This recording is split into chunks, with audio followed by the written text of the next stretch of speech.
Yo, what's up? So for today's video, I'm going to teach you how to change pass your MT5 accounts.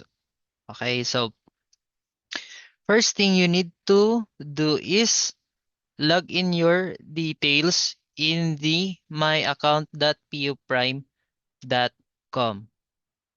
Next is click accounts in the upper left of this website. Next is find your account. Make sure this is the account that you are using. And then you can see right here deposit, trade, and this setting icon.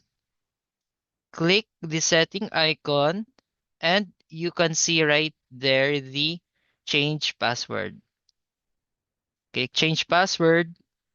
Enter the current password of your MT5 accounts so you can find it on your Gmails, the ones that the PO Prime um, given, and you can change your password, your desired password in this section. Okay, so if you want more information, videos about the PO Prime, click subscribe and hit like button for more videos. Thank you.